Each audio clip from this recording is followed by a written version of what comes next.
Welcome to the Human Capital Innovations Podcast, your go-to source for personal, professional, and organizational growth and development. We hope you tune in often for all things people management, organizational development and change, organizational leadership, and social impact related.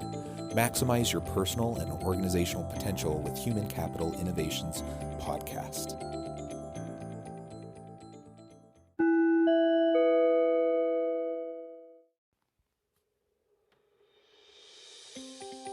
Welcome to the Human Capital Innovations Podcast.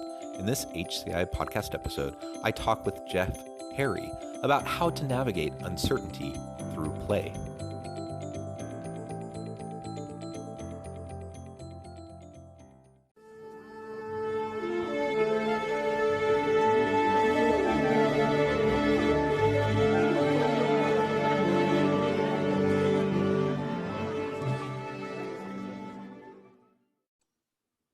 Jeff Harry, welcome to the Human Capital Innovations Podcast.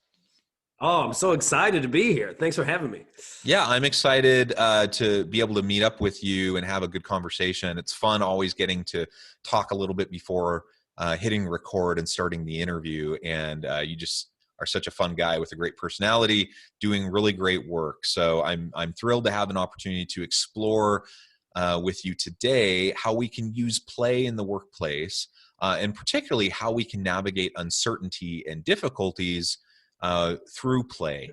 I think given the nature of our current climate with the pandemic and political angst and social unrest and, just everything that workplaces are dealing with, I think we need to find ways to be positive, to have fun, and to really get passionate about what we love about our work each and every day. So I think that's what we'll be getting into today. Awesome. As we get started, I just wanted to share Jeff's bio with everybody. Jeff Harry has worked with Google, Microsoft, Southwest Airlines, Adobe, the NFL, Amazon, and Facebook, helping their staff to infuse more play into the day-to-day. Jeff is an international speaker who has presented at conferences such as Inbound, SXSW, and Australia's PausFest, showing audiences how major issues in the workplace can be solved using play. Jeff was selected by Engagedly as one of the top 100 HR influencers of 2020, and his organizational development work around addressing toxicity in the workplace. His play work has been featured in the New York Times, AJ Plus, Soul Pancake, the San Francisco Chronicle, and CNN. While we as workers spend most of our time pretending to be important, serious grown-ups, it's when we let go of the facade and just play that the real magic happens. Fully embracing our own nerdy genius, whatever that is, gives us the power to make a difference and change lives. Jeff believes that we are already, we have many of the answers that we seek, and by simply unleashing our inner child, we can find our purpose and in turn help to create a better world. What an inspiring background and bio. You're doing great work. Jeff, before we really launch into the conversation today, anything else you would like to share by way of personal background or context? Well, yeah, I'll just give my brief, short history so that people kind of understand, like, who am I and where am I coming from? So do you remember the movie Big with Tom Hanks back in the day? Yeah, of course. I saw that movie and he got to play with toys for a living. And as soon as I saw that, I was like, that's a job. So I started writing toy companies in third grade, and I just did not stop writing them until I actually got a job in the toy industry, I guess 15 years later, right? At like 22, 23 years old.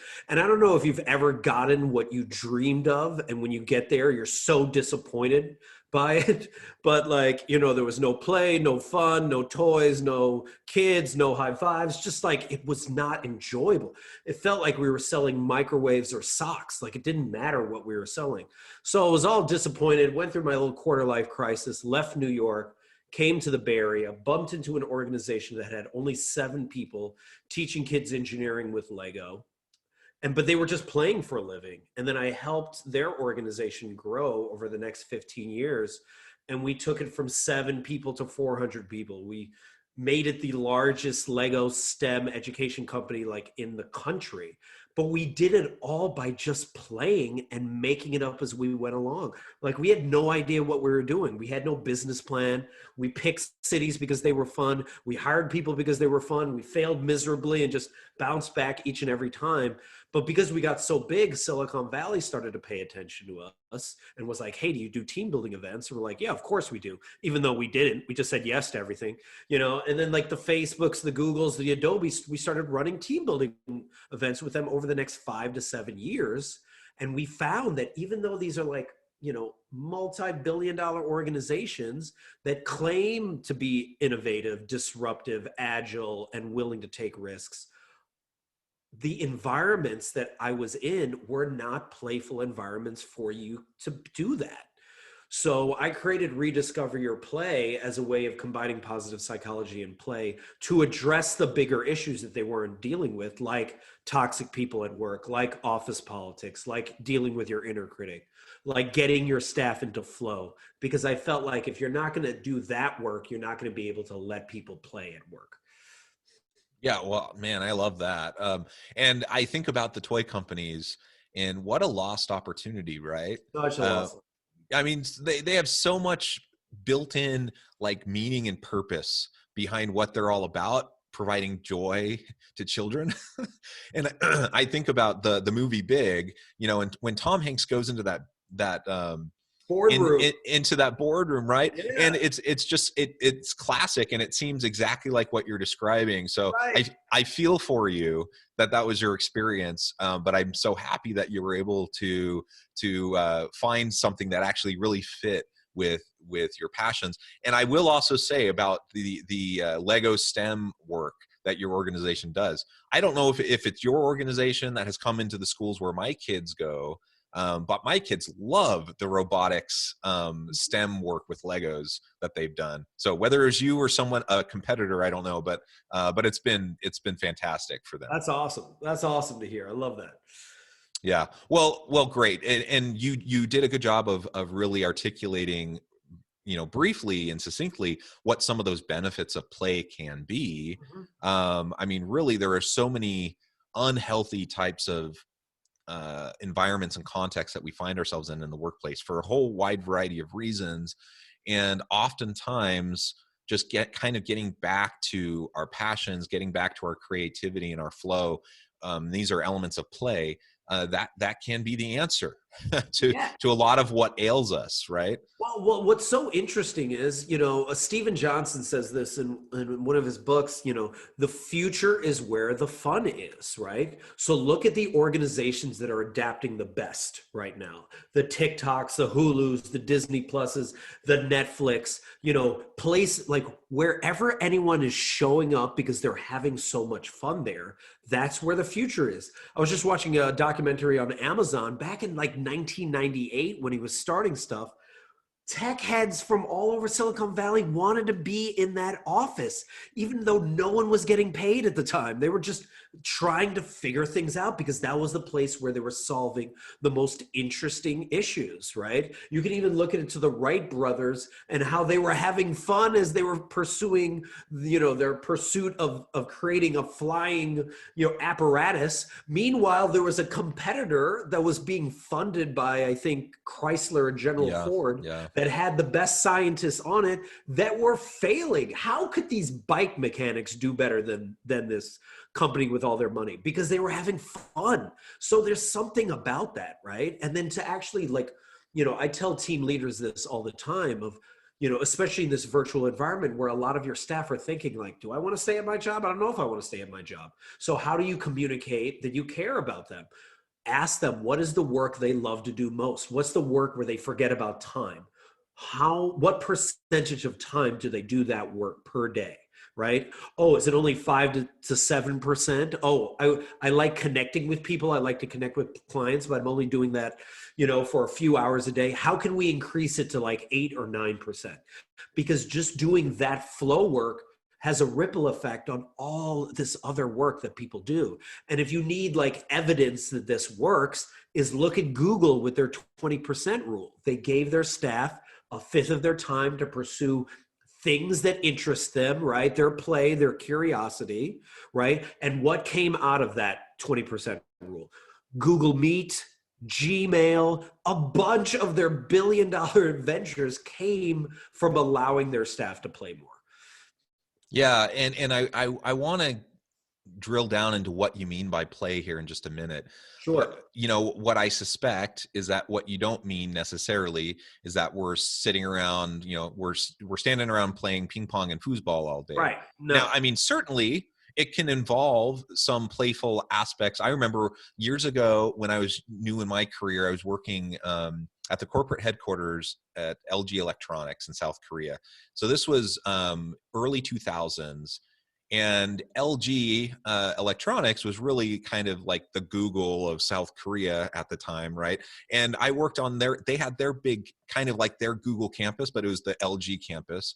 And they had everything. So you would go to work at like 7 in the morning. You wouldn't get done at like until like 9 at night, but they had on-site everything you could possibly think of. They fed you, they took care of you. You need a haircut, fine. You want to go to the Buddhist temple, they got one on site. You want to go to, you want to go play ping pong or go play basketball or do whatever, right? You Right. just did everything on site. They made sure that they took care of every last thing that an employee could possibly need, and then empower them to, to do their work. And people did really cool stuff. So it was a really fun place to be. And I did play ping pong, right? I did play some basketball. I did go hang out in the meditation room a bit, some of those sorts of things, because it was an opportunity to kind of to reconnect, my head, to reset at times, to be able to foster a little bit more creativity as I'm getting out of my getting out of like being in front of the screen. Right. And that has its values. But you're not just talking about like literally going and playing No, ping no. pong. I'm actually not talking about the slides, the ping pong tables, the team, even the team building events, right? What I'm talking about when I define play is any joyful act where you're forgetting about time, where there is no purpose, there is no result. You don't have anxiety about the future. You don't have regrets about the past. You're just fully in love with the process. Marcus Buckingham refers to it as your red thread work. Right, the work or as Gay Hendricks refers to it as your zone of genius work, the work that is just so you, where you are like, I'm willing to do this even if I didn't get paid to do this. My business mentor Stephen Worley always says, like, don't you want to get paid to be you? Right, so let's figure out what is you, what is the work that you do best, and let's double down on that. In positive psychology, it's always focused on exploring what are people's strengths and how can we double down on that. And that's what I explore when I'm saying that type of play, because that is your actual flow work. And a lot of companies don't like talking about play, but they love talking about flow. They love getting their staff into flow, and flow is where the actual difficulty of the task meets your skill level directly, right? Dr. Csikszentmihalyi says this a lot, of like, when you first start a job, you have a lot of anxiety because you don't have a lot of skill.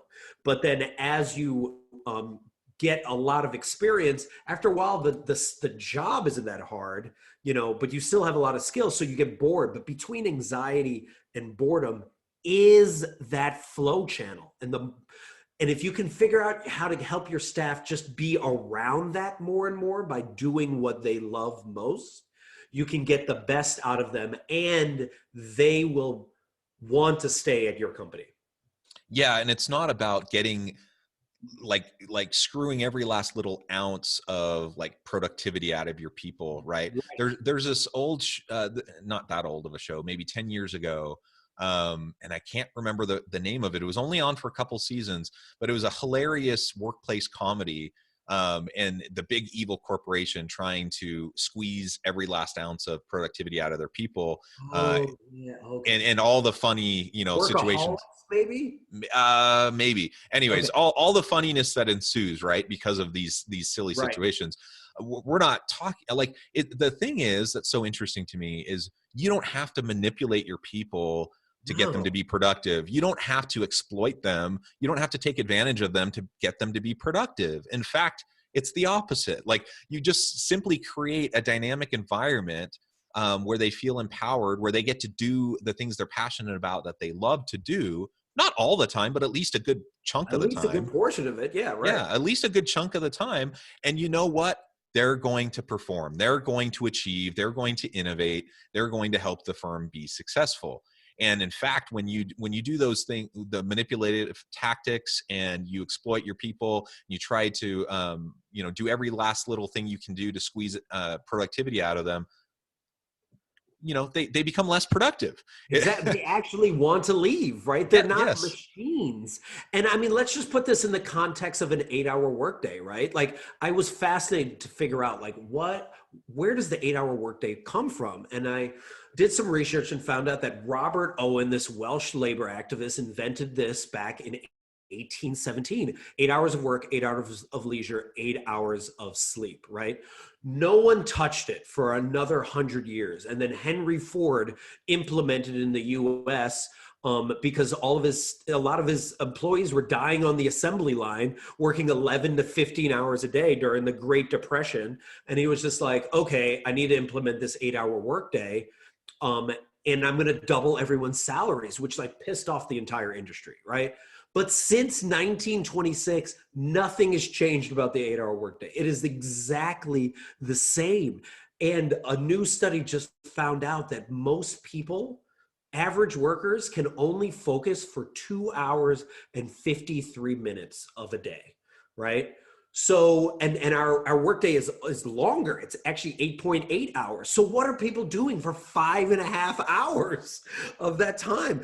Bad meetings, really stupid meetings on social media, getting coffee, just like looking for other jobs. Like, you can only get so much out of your staff anyway. So if you knew that you could only get 3 to 5 hours out of them, what would you do in order to get the most out of them while also helping them to do the work that they are meant to do? Yeah, yeah.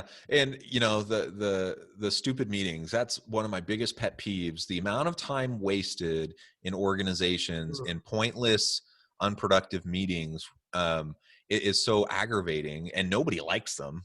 Yeah, Nobody does. but we keep doing them. And it seems like, even like amidst COVID and more people working remotely, I don't know about you, but I've seen like this proliferation of online meetings. Like, we're Yep. meeting way more than we were before, Yep.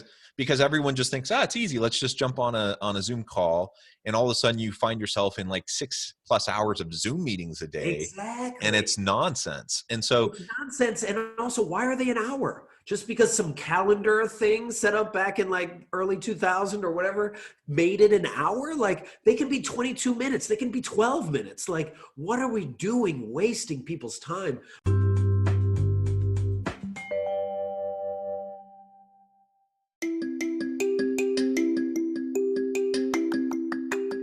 I'm excited to announce the publication of my new book from HCI Press, Bluer Than Indigo Leadership: The Journey of Becoming a Truly Remarkable Leader. Early in my adult life, I learned about an Asian proverb that translates as bluer than indigo. If you think about the color indigo, it is a brilliant, deep, and vibrant blue, what some would call the bluest of blues. To have something that is bluer than indigo is rare and truly remarkable. Contrary to popular myth, there is no one-size-fits-all or cookie-cutter approach to effective leadership. There's no silver bullet, no secret sauce, no go-to model that will solve all of our problems. The truth is, great leaders have all had their unique strengths and flaws, and have all had to discover and then pave their own distinctive path in their life's journey to fulfill their leadership potential. Bluer Than Indigo Leadership will help you discover your own path and explore those ordinary, everyday actions that will help you respond to an uncertain future and produce extraordinary results for individuals, teams, and organizations.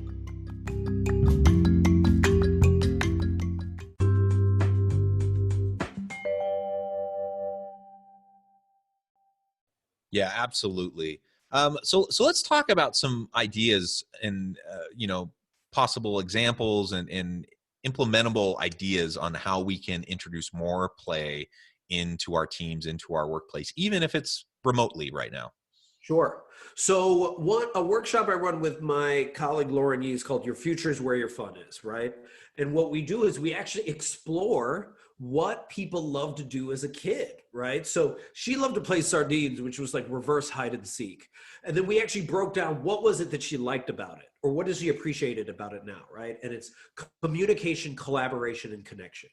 So looking back actually at your play history and breaking that down, you start to figure out like, oh, these are the things I like to do. All right, what is it that I do now in my work that's like that? Oh, sweet. What percentage of time do I spend doing that type of work?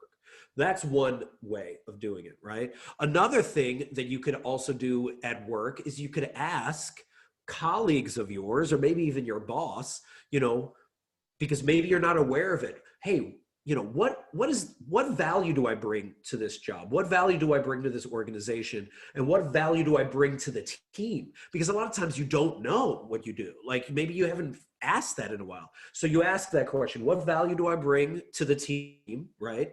And to this job? And then the second question I ask is, when have you seen me most like alive? When have you seen me most engaged in my work, right? Most excited about my work? And you get the answers from 3 to 5 different colleagues. And you could do the same thing with your life and ask your friends this. And when you get that information back, you're like, oh, that's the work that I love to do more. Oh, okay. How can I figure that out? Now that I've talked to my boss about that, is this still the right job for me? Or maybe I need to move on to, maybe I need to get promoted or do something else. Or maybe I can just double down because I'm really good at connecting with clients. And listen, boss, if you let me connect with clients in a better way, I can bring in actual more revenue. Another way you could do it is like a lot of companies, a lot of bosses are like, well, play sucks. Like play is not needed here. Flow work is not important here. You could be like, hey, all right, we have this problem we're trying to solve. We can do it your way, right? Or we could do it in a more play-oriented, like experimental way. Let's try it both ways and see which one works out better. So you can do these experiments and just see, because a lot of times you'll find that you'll be able to solve the problem easier when you're not brainstorming in an hour-long meeting in a box room or now in a virtual call, and you're like, okay, we need a bunch of ideas, go. Like, that's not how you brainstorm.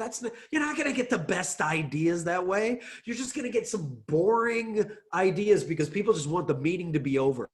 Allow people to brainstorm however they want to, come back to the meeting and bring their best ideas. Do a yes and at the meeting where no one poops on the idea for at least 40 minutes. And then finally, when you get all of them on the wall, like in design thinking, then you just circle the ones that resonate best with you. There's so many ways in which you can infuse play and bring more, fun to your organization. Yeah, yeah. And there's so many ways that we just suck the fun out of Oh, our organization, and whether we realize we're doing it or not. And so, I mean, you just shared some kind of positive and kind of the flip of the side of the coin, negative examples of what happens when we're not seeing that in our workplace environment.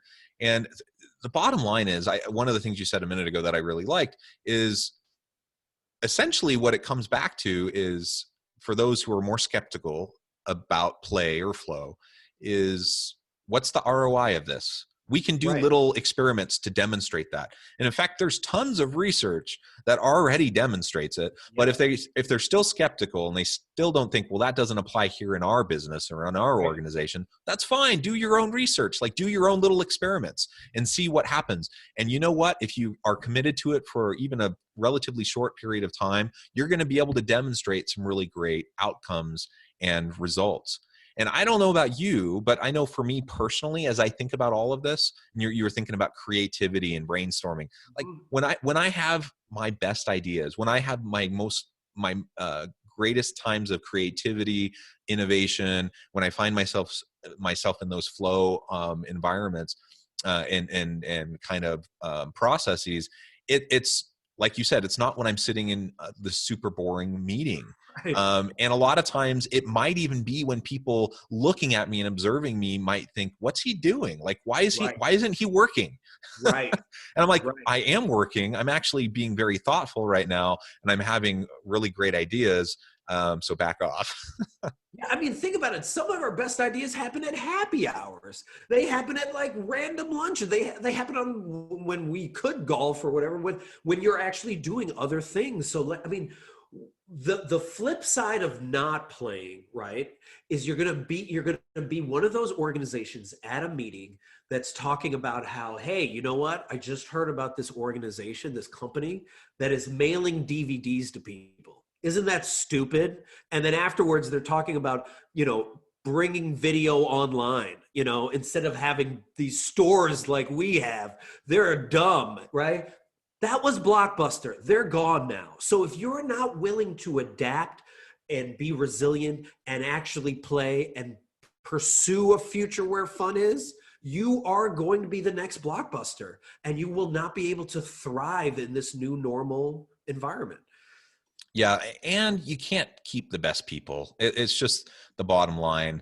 Uh, the types of employees that want to stay in a boring, stodgy environment aren't the types of people that are going to help you maintain your competitive advantage and like bring value to the marketplace. I completely agree. And I tell leaders all the time, you should always be trying to organize yourself out of a job.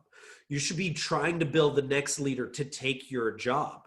And the reason why I say that is if you've done such a good job at building leaders, they're going to find a position for you because you're building it out. And think about it. If you could build someone that for the next 2 years, you're going to get so much out of them and they're super smart, and then they're eventually going to leave. Is that better to have that person and have someone that's been there for 5 years that's mailing it in every single day? Like, let's just like compare that and realize that we want to create an inclusive workplace where people can be themselves and do their best work. Absolutely. Well, Jeff, it has been a real pleasure talking with you today. The time has flown by because we're having fun, right? The time has flown by. But before we close today, I did want to give you a chance to share with listeners how they can connect with you, find out more about what you're up to, and just give us the last word. Sure. My organization, Rediscover Your Play, we work with a lot of businesses to address some of your biggest challenges in the workplace. So dealing with toxic people, how to have hard conversations, because a lot of times we don't have practice having hard conversations, dealing with office politics, dealing with your inner critic, getting your staff in flow. So if that interests you or that interests your organization, simply go to rediscoveryourplay.com. Go to the consulting page where we have everything offered there and simply click on the Let's Play button. We can hop on a call and figure out a way to make your staff more kick-ass so they can have an impact on this world. Excellent. Well, thank you again, Jeff. And I hope my listeners will reach out, get connected, find how you and your organization might be able to help them. And for everyone listening today, I hope you can continue to stay healthy and safe, that you can find meaning and purpose at work each and every day and even play a little bit. And I hope you all have a great week.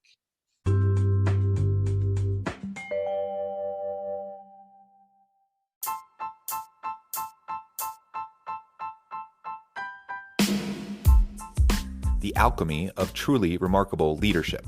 Ordinary, everyday actions that produce extraordinary results. Consider how the nature of work has shifted over the past 50 years.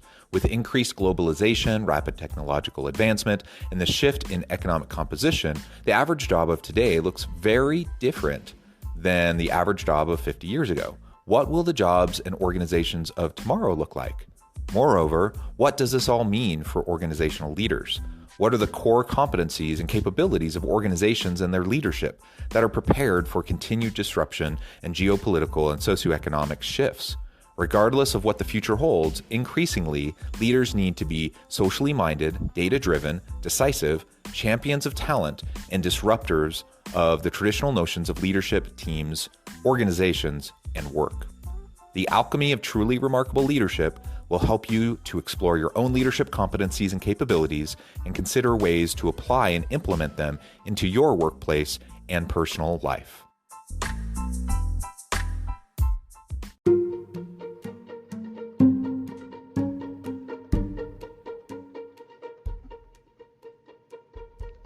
check out Human Capital Innovations magazine, Human Capital Leadership. Human Capital Leadership is a free, interactive e-magazine with the mission to help individuals, leaders, and organizations find innovative approaches to maximize their human capital potential. We publish issues quarterly in August, November, February, and May. Take a look at the latest issue and let us know what you think.